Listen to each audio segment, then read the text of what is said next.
Dis die Raak van Rugby podcast, hierdie een op 'n Sondagoggend om julle 'n bietjie iets te gee om na te kyk ons gedog. Dis 'n lang naweek, dalk se keer 'n bietjie van 'n rugby inspuiting. Ek het sien maar gesommer enigiets gesels wat opkom, 'n paar dinge wat in die nuus is, niks spesifiek se gedagte nie, maar net so 'n lekker rugby gesprek soos ons altyd doen. Maar voor ons daarby uitkom, asseblief mense onthou om daai subscribe knoppie te druk. Ons wil graag by 1000 subscribers uitkom voor die einde van April. Ons kort nog so 20 van julle. Help ons asseblief, ons het jou hulp nodig, ons waardeer dit. Val by die deur en jy Simon, nommer 1, welkom terug. En nommer 2, wat rook die manne daar in Nieu-Seeland wat hulle reken Super Rugby is soveel beter as die URC? Regtig, daar's iets in daai long cloud wat lê daar. Dankie en weer lekker om terug te wees. Ja, dag sê almal. Ek ek is nie meer verbaas oor shame, die arme mense down under wat daar besig om te gebeur nie. Ek lees nou en ons praat, ek en jy praat daarvan oor die artikel URC is a very very low level. Ex-All Blacks would bench Jordie Barrett as he must prove himself again. Dit kom uit Planet Rugby uit. Net vir jou as jy wil gaan saam kyk. Liewe vaderland.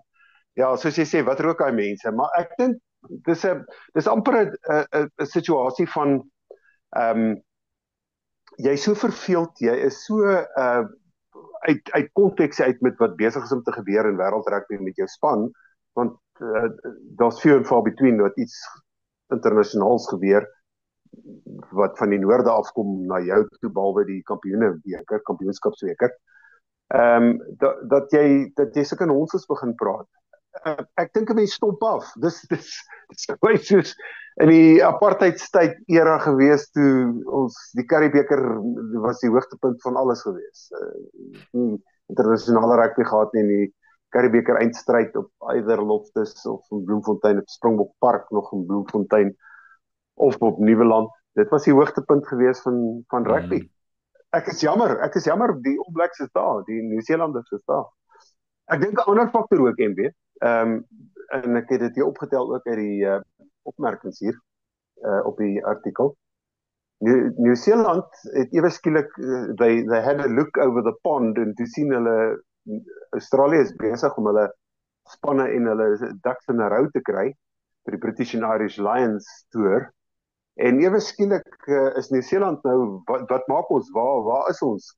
Want teen wie speel Nieu-Seeland werklik waar tussen wêreldbeker rugby toernooie? Dis Australië, ons in Argentinië. Ja, wel, een keer 'n jaar speel hulle daaroor seker dan so 'n paar teen, maar ek bedoel as jy praat van elke week se rugby, speel hulle teen Australiese spanne. Shame. En hulle speel teen mekaar. So, Ja. toe jy daai ding van die Currie-beker sê nog, ek weet nie wat jy dit nou jou vinger presies op die punt gesit daarso.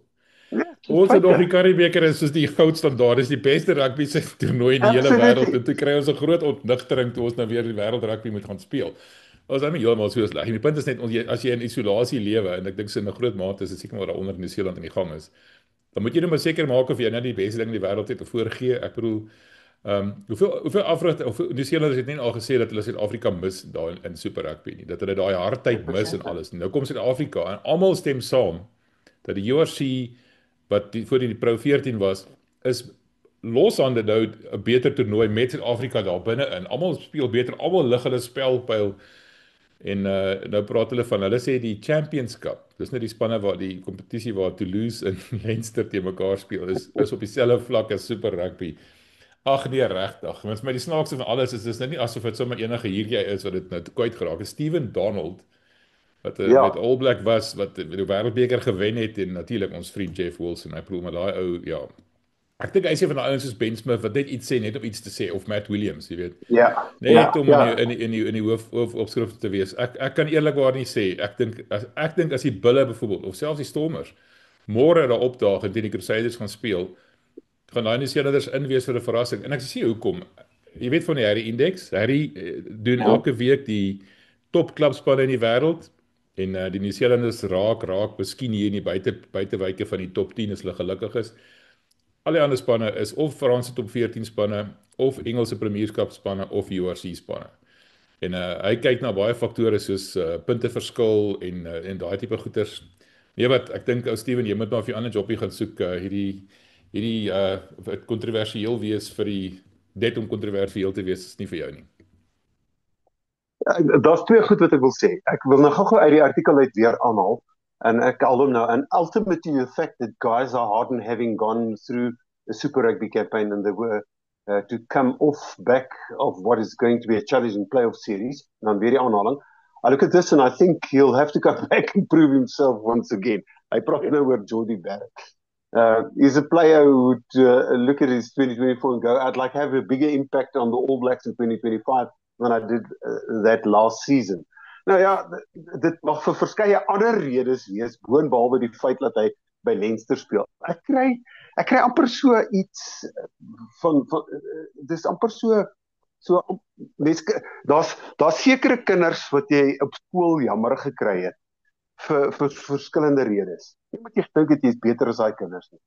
Maar daar was sekere kinders wat gedink het hulle is die kat se gat en dan is hulle nooit die kat se gat nie en dan vind hulle teen groot skade uit hulle is nie die kat se gat nie en dan kry jy eintlik daai kind ja nou dis so hoe jy met Donald hoe my gevoel oor Donald is. Die tweede ding wat ek wil sê is ons kan 'n objektiewe toets doen. Ons kan vir oom Jake baie mooi vra.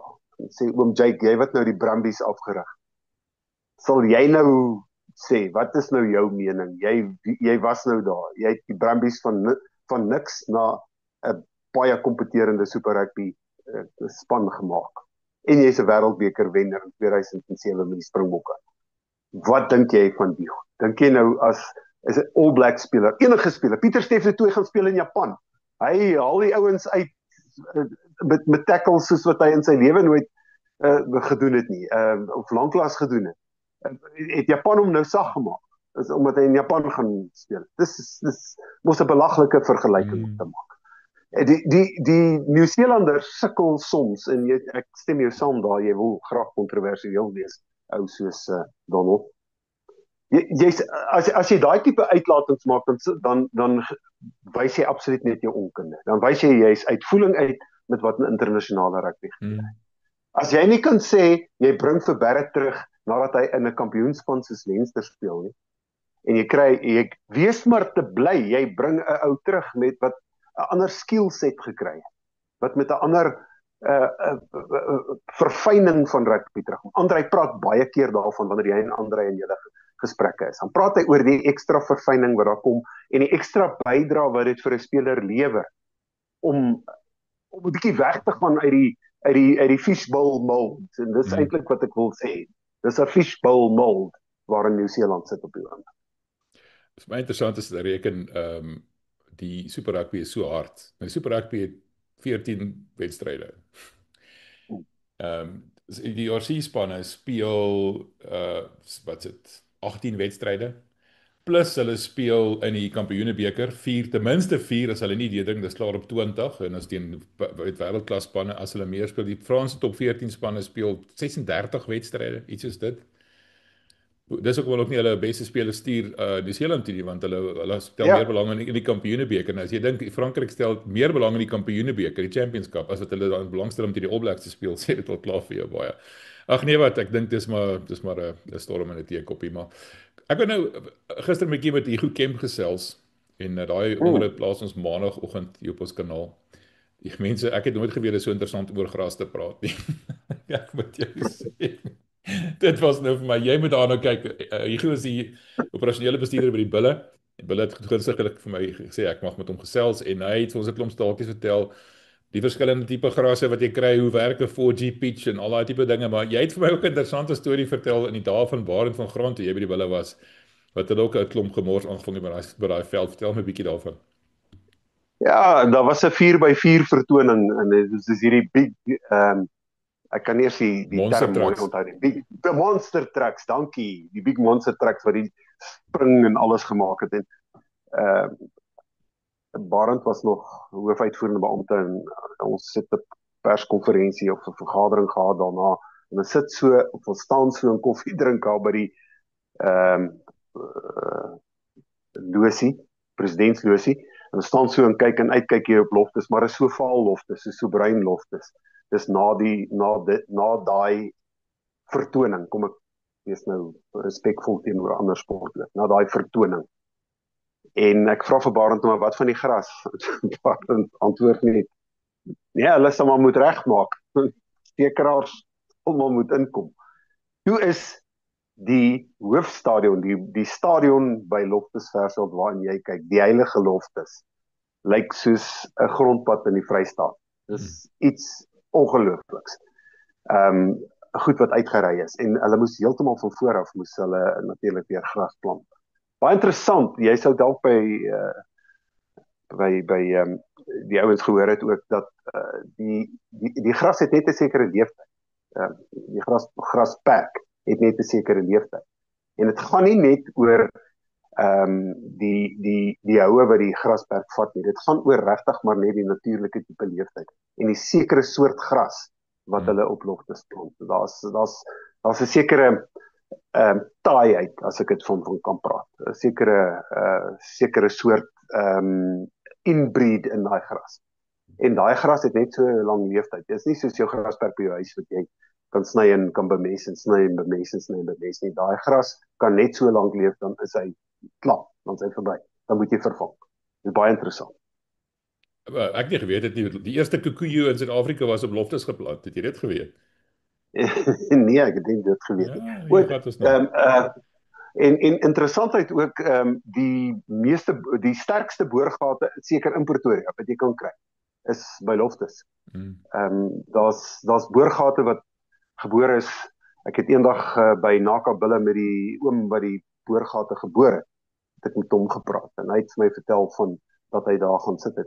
As ek praat oor korreksie, ek dink as 3 of 4 boorgate en dit bedien Loftus se natspuit op enige gegee tyd. Nou daar het al wedstryde gebeur waar die afskop moes gebeur het en toe die programmering van die pop-ups nie reg gekom nie en toe reg in die kamera spuit die water in en die skeieregter wou nog die vletjie blaas om die afskop te begin. Toe begin die pop-up stal kom. Dit was 'n bietjie chaos gewees op die stadion. Ja, dit is interessant. Ja, kyk net vir daai video mense. Ons praat 'n bietjie oor die Springbokke. Ons begin 'n bietjie spoed optel. Dinge lyk nou meer interessant, maar daar's 'n paar uitdagings vir die Springbokke, né? Met Jasper Wiese wat nou beseer is en alles. Ek het gedog Frankie Horn gaan dalk 'n kandidaat wees dat daai nommer 8 ry, omdat Evan Roos en Cameron Hanen kom natuurlik ook. Horn is nou beseer. Kom ons praat gou 'n bietjie oor daai nommer 8 posisie. Dwayne Vermeulen los nou maar 'n gaping. Jasper Wiese is van die opvolger, maar wat dink jy van die nommer 8? Wie dink jy kan die volgende man wees om net dalk net in te staan vir 'n rukkie? Dink jy Cameron Hanen kom ons 'n bietjie lig? Dink jy Evan Roos het sy meer onder beheer? Wat dink jy is die pad vorentoe daar? Dus jy praat van die twee ouens wat onmiddellik in my kop opkom. En ek het ook aanvanklik so gedink toe dit nou die probleem begin identifiseer word. Cameron Hanen kom is vir my myns insiens die tipe speler. Dit sal weer alles afhang van die rassie verrassing wat ons gaan kry, want daar's iets besig om te kook met die span. Daar's beslis ander innovasies wat besig is om te gebeur met die span. Gaan dit 'n Cameron Hanen kom tipe dominante tipe agtal wees waarin hy by moet inskakel en of gaan dit soos wat jy van praat van Roos wat nou maar tot bekering gekom het met sy humeur en dat hy op 'n ander manier dalk sal moet begin rugby speel. Ek dink nie Rassie gaan of ek dink nie Rassie het baie gras laat groei onder die argument oor dat hy met Roos gepraat het en gesê het as jy 'n Springbok wil bly en jy wil permanent in my span wees, hier is waaraan jy moet werk, onder andere jou humeur en onder andere jou terugpraat en net die algemene houding wat hy gehad het. Maar tussen daai twee dink ek beslis die antwoord te gaan ons is vir kos wees glo ek vorentoe en ons sal wil sien die geleentheid vir Rassie om te toets is vir my daar want ons speel nie en ek sê dit met groot respek teen die third tier spanne, derde vlak spanne, tweede vlak spanne wat kom toer. Ons speel nou nie teen Frankryk en Ierland en teen die All Blacks op 'n gereelde basis hierdie jaar nie. Maar is geleentheid dan vir Rassie om ook in hierdie tussentyd.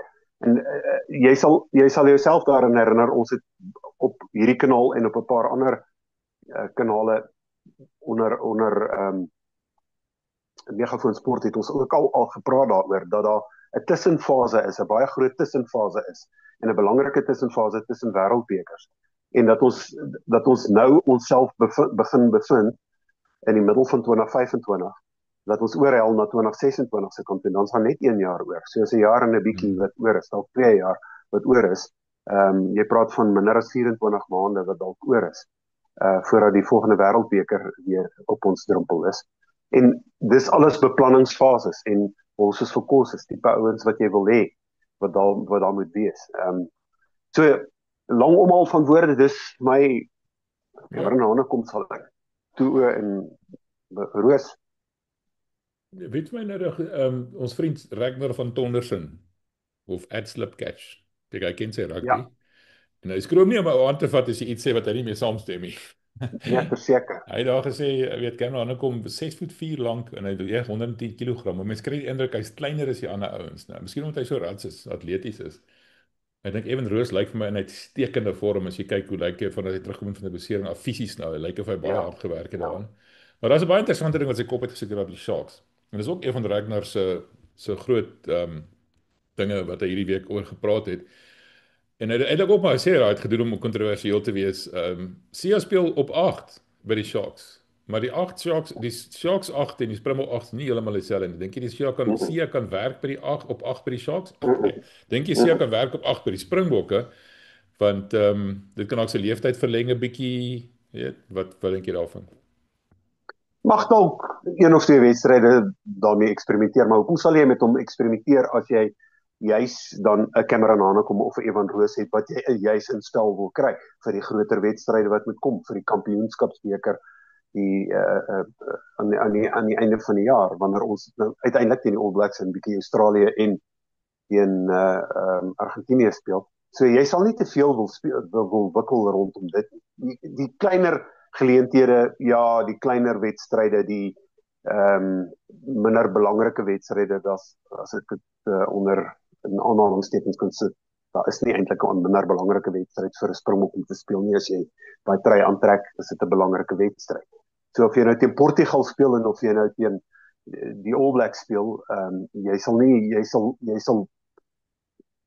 sal goeie beplanning wil maak. Kan dalk Sia se loopbaan verleng. Maar daar's 'n sell-by date vir almal en 'n mens sal moet begin kom by die punt waar jy sê hierdie is die gemeste kalf, hierdie is die ou wat gaan, hy is of hierdie twee is my twee voorkeurspelers in enige posisie for that matter om weer te vat vorentoe.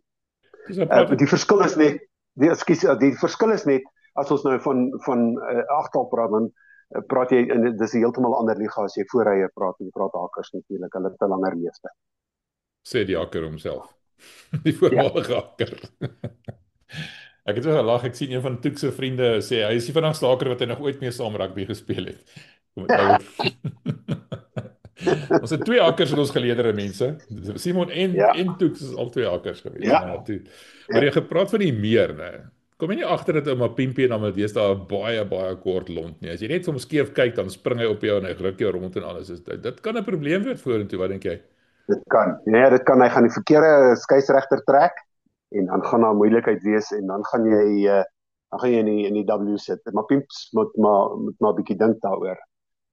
Ek is seker hy stond weer heeltemal te min tyd by Rassie. Rassie sal met hom baie mooi praat. Vir hom sê nee, dis nie nodig nie. Maar ja, die meer is die regte hoeveelheid aggressie is altyd die ding. En ek lag dus oor regte plek, ja. Nee, ek verseker, ek het hakker gespeel en ek het op die universiteit hakker gespeel en dit was vir my 'n step-up gewees van my hoërskoolspan na die universiteitsspan toe gewees om daar te gaan rugby speel, om by Tuks te speel en op te warm. Ek het by die Likawana hakker gespeel in Carltonbeker, 1 of 2, 3 of 5 wedstryde en daar moet jy met jou kop neersit en dis 'n verskil en as jy nie daai temperament kan beheer dan het jy probleme. Dis regtig so. Ek het altyd gewonder, jy weet, veral in die ou dae, as jy nou so gesak het, en jy hang nou hier tussen 2 stitte en hierdie kom hierdie slot van ander kant se face hier van onder af. Hoeveel keer het dit nie gebeur nie? Hoeveel keer het dit gebeur? Baie. Jy maak maar net oor toe en jy hoop hy slaan nie 'n tande uit nie, dis al wat hy gaan doen. Maar ek kan jou verseker jou nommer 4 slotmaat weet baie goed of dit 'n 4 of 5 slot was wat jou getref het en daar kan nogal goed gebeur. Kyk, daar was losgemale en nog gelosgemaal.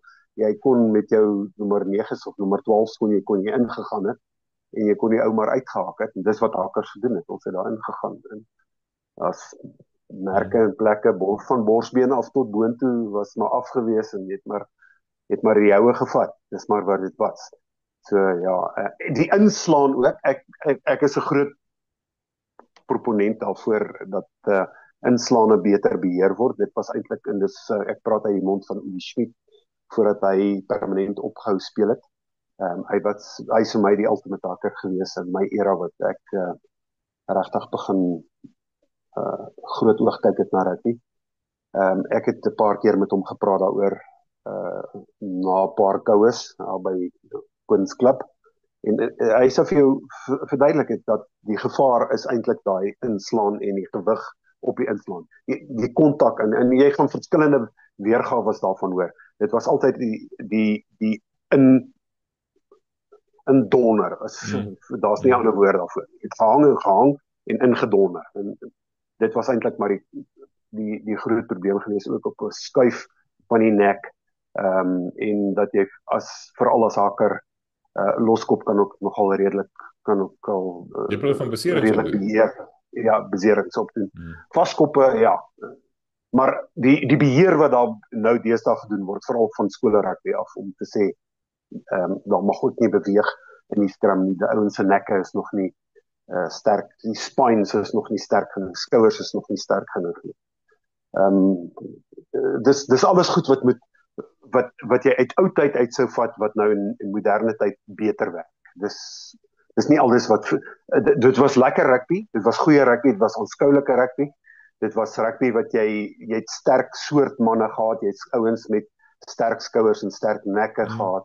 Maar vandag is dit 'n ander soort sterk wat jy kry en daar's niks mee verkeerd nie. Ek het nog altyd gewonder, ek nou bly ek vra jy nou. Ja, anders is 'n vink en 'n tak in daai twee stitte. Ek bedoel, dit is flippend ongemaklik, is dit nie? Ja, dit is. Die ideaal is altyd om so lank te wees soos wat jou vaskop is. Ten minste so lank soos jou vaskop.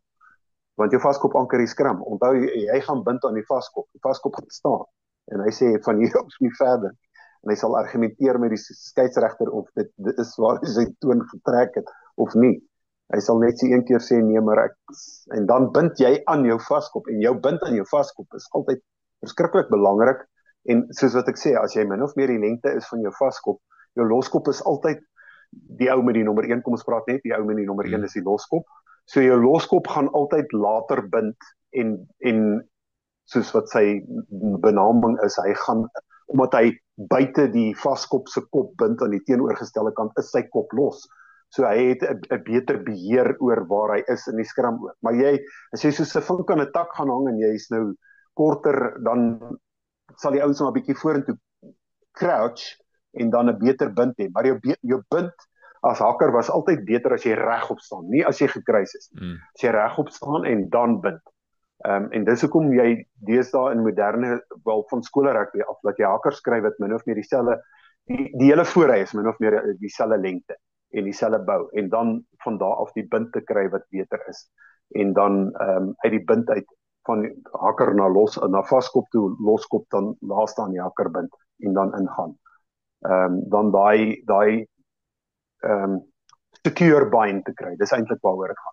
Ek kan jou ook verseker, dis nie lekker as jy jou bind nie reg gekry het, en ek praat nou van ou rugby tyd, my tyd toe ons gespeel het, as jy as hakker ingebind het en jy het nie behoorlik vasgebind aan jou vaskop nie, of jou loskop het laat kom bind aan jou en jy is eintlik los hier aan jou nommer 4 slot waar sy boude hier op sy kop hier boude begin ingaan.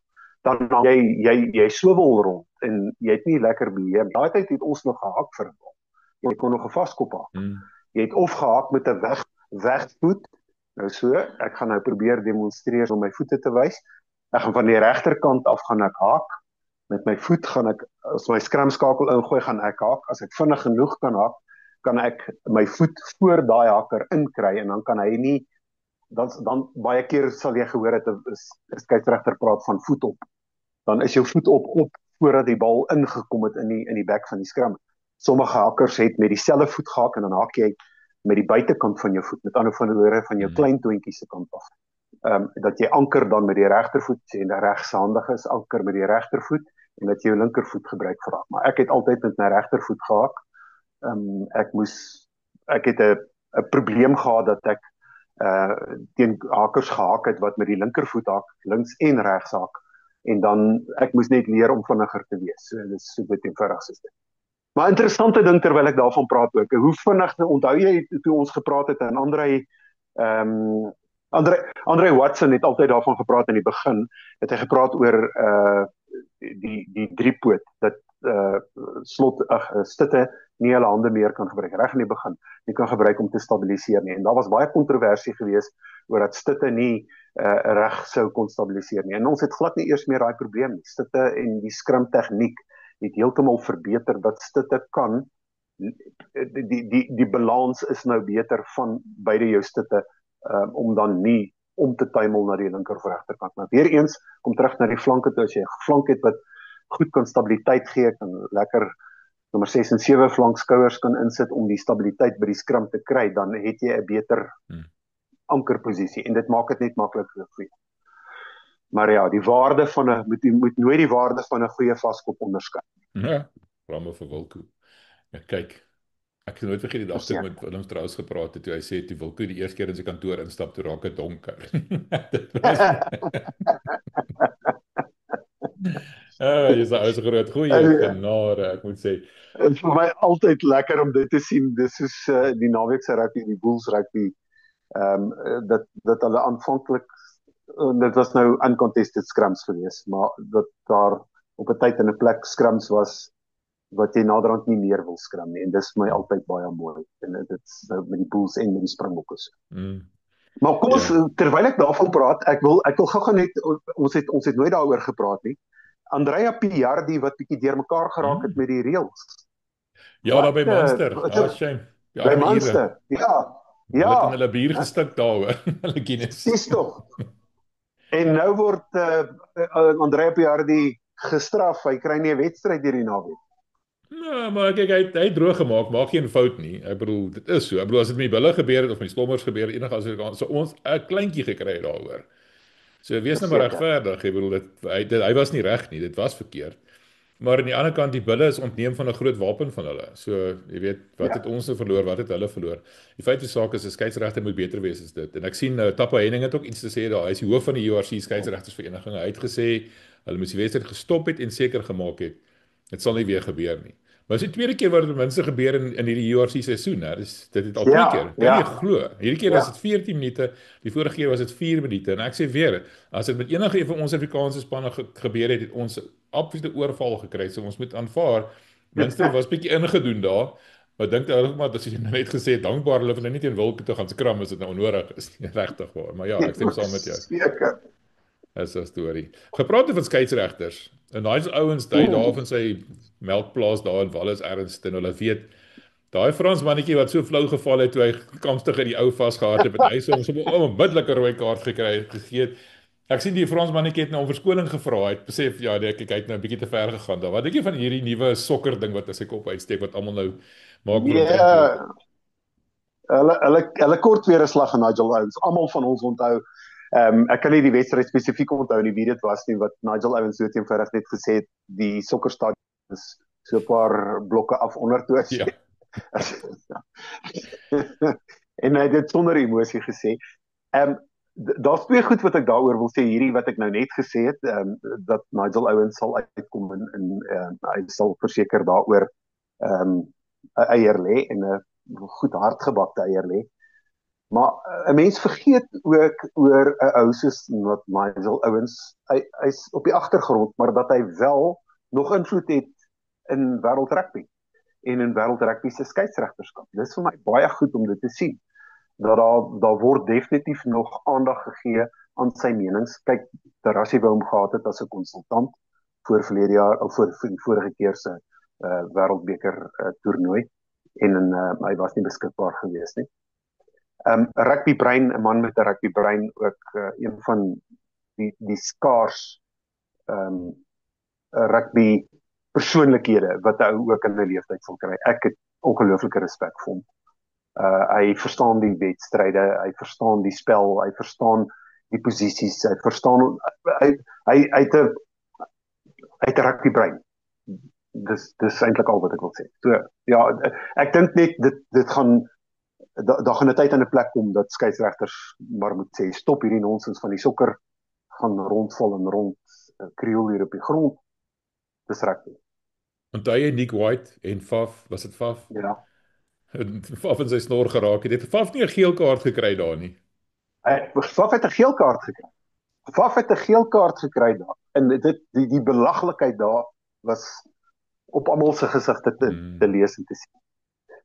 Maar nou ja, skeieregters het ook 'n as jy nie die ding in die kiem smoor nou nie, Simon. Nee, jy moet wortel en tak uitroei want dit gaan net erger word. Ek sê nou vir jou. Dis soos die skeieregter nou die dag toe ek uitsaai by Help Mekaar. Een van die provinsiale skeieregters baie mooi die wedstryd het baie mooi verloop, die eerste span wedstryde. Baie mooi verloop en tot op 'n punt waar die manne nou begin terugpraat het met die skeieregter. Die skeieregter vir die kapteins en vir die voorrye veral gesê het, is okay, ek verstaan rugby, ek ken my reëls, jy hoef nie vir my te kom sê nie. En dit was hard en duidelik geweest. Nou ja, as jy daai tipe streep in die sand het, dan is jy baie versigtig vorentoe. En jy sal met baie skeieregters praat. Ek weet ons het die voorreg om na die wedstryd, voor die wedstryde tussendeur het ons die voorreg om met van die provinsiale skeieregters te gesels. En dit is altyd lekker om te hoor by hulle. Dat ek het al 'n paar keer vir meer as een van hulle gevra. As dit nou gebeur, sê nou maar jy het nou hierdie terugchip op die veld en jy het hierdie rammetjie uitnek tipe 1. Is daar nie iets sielkundig wat met jou gebeur dat jy oorhang na die ander kant van die span toe en sê volgende keer is ek baie meer krities oor dit. En die stok standaard antwoord wat jy sal hoor is nee, maar die menslike element kom tog in. So interessant, baie interessant wat skeieregters moet deurwerk. Gepraat van jy saai nou gereeld weer skole rugby uit, dinge begin nou weer spoed optel en alles. Wat jy nou daar gesê het nou. Skole rugby in Suid-Afrika, ek weet dis nou 'n wonderlike ding en is nou 'n groot voedingsbron en alles. Dink jy nie dit raak bietjie te skole rugby nie bietjie te groot vir hulle skoene nie, as jy verstaan wat ek bedoel. Jy het gesê waar het jy gesien 'n skool daai kom staan en chip is 'n provinsiale skeieregter. Waar kom dit vandaan? Ek was dit altyd so of is dit 'n nuwe ding daai? Ja, in my tyd toe ek op skool was en dis baie jare terug, sou ek nie eers gewaag het om 2 keer 'n vraag te gevra het vir 'n skeieregter. En daai skeieregters was natuurlik skoolonnies geweest, so jy sou nie die kans waag nie. Die laer, vandag is dit nog steeds dieselfde by die skole, die laer wedstryde, as ek nou praat van dalk tweede span of onder 16 mag jy dalk 'n provinsiale skeieregter kry, dan onder 16 het hoë prioriteit by skole rugby. Maar die onder 14s, onder 15s sal jy nie noodwendig provinsiale skeieregters kry nie. Jy sal skole onnies hê wat gaan blaas.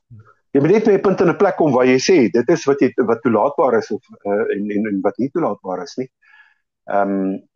As jy soms ook hoor en terwyl ek dit sê, ek het al met getuite ore gehoor hoe sommige afrigters met seuns praat. En my ore het getuit. Ek sê nie draai dit in doekies toe nie, maar daar sekere maniere hoe jy ook as afrigter met seuns praat. Ek sal nie om die dood nie sê watter skole dit was nie, maar daar was meer as een skool wat ek al gestaan en gedink het, joh, meneer, dis dan nie nodig nie. Is dit nie 'n kwessie van daar's te veel druk op die kinders en op die onderwysers of die afrigters nie? Ek bedoel, dis 'n professionele werk nou, daai ouens verloor hulle werk want die span doen nie goed genoeg nie. Maar verloor mense nie op baie keer 'n bietjie die feit verloor nie 'n bietjie konteks in die sin van dit is nog steeds skoolkinders hierdie. Jy weet, ek het eendag met Pieter Rousseau gepraat. Hy het vir my gesê op die einde van die dag is dit skoolkinders. Jy wil 'n goed geronde jong man daar laat uitstap. Maar oomblik is dit net rugby en dink jy nie die druk is te veel, dis te professioneel deesdae nie. Ek dink dis hoë prestasie rugby, die hoë prestasie skole wat almal van weet, ek gaan nie name noem nie. Die hoë prestasie skole, die druk wat jy daar kry. voordat ek gaan kommentaar lewer, maak ek seker dat ek by die afrigters uitkom en ek maak seker van dat die span op my bladsy, die voor die tyd span wat ek het, is die span wat gaan opdra. Van baie keer, soos Pieter ook al van gepraat het, dat is dit nodig dat jy 'n posisionele verandering moet maak. Oukie kry seer by opwarming. Hy kom maar aan met 'n verkoue soos wat ek klink vanoggend, en dan gaan jy nou nie vir hom geleentheid gee om te gaan opdraf. Maar ek dink jy sal die spyker op die kop, daar moet 'n gulde balans wees, maar weer eens dit word 'n besigheid. Dit is 'n groot besigheid as groot borge. Borge op skole vlak doen presies dit wat borge doen op provinsiale vlak, franchise vlak. Hulle soek resultate. Hulle soek jong manne wat moet deurkom onder 16. Ek gebruik altyd hierdie voorbeeld wanneer ek met mense praat en ek vir mense verduidelik weg van die rugbyveld af, skole rugbyveld, en ek staan en ek praat en ek gaan praat met die afrigters of ek praat met die skeieregters. En ek staan tussen onder 16 seuns, onder 16 ouens. Daar's nog 2 jaar, 3 jaar se skool voor hulle oor. En ek staan tussen hulle en ek dink by myself, maar hierdie kan nie onder 16 manne wees nie. Dit is reuse. En dit is enige gegewe skool. Dis gekondisioneerde reuse. En van daai ouens het nog, soos wat ek sê, het nog 'n jaar of wat om te speel, en dan sy eers in die eerste span. Hy sal in die tweede span sal hy op die bank wees om in die eerste span op te dra, en andersom. Dis ongelooflik hoe jy spelers moet bestuur ter wille van hierdie druk. En hoe spelers hulle self moet bestuur. As jy net praat van dieet, en jy praat van gedissiplineerde dieet, daai ouetjie kan nie daar opdaag in die oggend by 'n toernooi, by die Noordval toernooi. Hy kan nie daar opdaag met 'n maagvol jungle oats wat hy nou gesluk het nie. Hy sal moes vroeër vanoggend al geëet het. 10-1 moet hy nie jungle oats eet. 10-1 moet hy iets anders eet. En al daai faktore het 'n druk op die speler, op die afrigter, op die borge, op die skool. Onthou die skool ook wat die toernooie aanbied. Daar's geweldige druk by daai skool as jy 'n reeks aanbied. Dis jou uitstalvenster. Dis wêreldwyd wat jy hierdie goed sien. En daar is baie kritiek. Daar is baie geregverdigde kritiek, maar daar's baie kritiek ook oor skole rugby en oor die koop van spelers. Ek het nou die dag weer 'n paar argumente gevolg oor die koop van spelers. En is dit toelaatbaar? Is dit eties toelaatbaar om spelers te koop? Ons kan dalk op 'n stadium daaroor weer gesels. Praat vinnig my oor die Carlton beker. Wat is die storie met die Northern Rhinos? Ek weet nie of ons regtig alles sal weet nie. Daar's 'n wrangsmaak by die Northern Rhinos dat hulle nou nie meer in die Carlton beker liga hier in die Pretoria omgewing sal speel nie. Maar dat hulle beskikbaar sal wees vir die noordelike deel, sal ek nou maar sê, van die ou Transvaal, dat hulle daar dan ontwikkeling sal doen.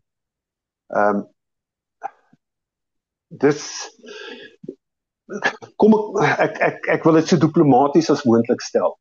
Daar is ook persoonlikhede en egos by betrokke, soos by enige ander rugby, by klub rugby. Daar's spelers, daar's sleutelspelers wat jy nie sal wil verloor nie. In Centurion was daar sleutelspelers gewees wat weggegaan het by Centurion Rugby Club onder groot protes, onder groot verdagmakery ensovoorts na ander klubs toe. Naka wat volgens baie waarnemers windgat opgedaag het by die eindwedstryd nou so 'n paar maande gelede, en dat hulle onder hulle uitgespeel is deur Northern Rhinos. So daar's egos en daar's spelers en daar's persepsies en daar's 'n sekere vlak van funksionering by klub rugby. Ek dink net 'n mens moet jou nie heeltemal te veel steur daaraan nie. Sulke goed sal hulle self uitsorteer. Dis maar die begin, dis maar die kweekskool eintlik vir vir wat by franchise rugby gebeur. Onthou, daar's nie baie verskil tussen wat by klub rugby gebeur en wat by franchise rugby gebeur. Want die ouens wat by klub rugby is ouens wat uiteindelik by die franchise rugby uitkom. Dit by SA Cup uitkom wat by die Curriebeeker spanne uitkom. Eventueel. So die wisselwerking en die kompetering teenoor die afrigters, daar's 'n sekere taal wat die afrigters ook praat. Jy sal en as jy dit nog ek en jy wat nou tussen hulle beweeg, sal dit klaar sien. Daar's so 'n soort van 'n ek pitch myself tipe ding. En daar's niks fout daarmee nie. Ek moet 'n goeie boodskap en 'n goeie beeld moet ek uitdra. Ek moet 'n selfversekerde beeld. Gaan nou nie vir Jake White kry wat daar gaan sit en vir Dobbo wat so gaan sit nie. Selfs al gaan dit sleg daarbey. Hulle gaan met 'n presence gaan hulle daarna toe kom. En dis altyd nou alles maar deel van mense is en die sielkunde van mense is en hoe jy jouself aanbied. Jy kan die slegste speler wees. Jy kan 'n speler met een talent wees. En jy kan jouself daar gaan aanbied en jy sal hou vir hou sal jy gekies word klub rugby naweek na naweek omdat jy hierdie killer instinct het of hierdie tipe ou is wat jy wil doen. Ja, dit is my vreemd. Golden Rhinos is die kampioenspan. En nou speel hulle nie weer in dieselfde liga nie. Ek bedoel, daar is sekerlik iets in die gang. Ons moet eendag bietjie gaan krap, Simon. Ja, ons bietjie gaan hoor by Willem. Ja, ek dink so. Anyway, ons het nou lekker lank gesels oor 'n hele klomp goed en eintlik niks gesê nie. So dankie vir dit. Dit was presies wat ek wou gehad het. Ja, my bier was lekker. My bier was koud en my bier was tyd vir 'n glas wyn of iets. So sondagmiddag. Ja. Dankie Simon. Dis lekker. Dankie, dit was lekker. Mooi loop. Ja.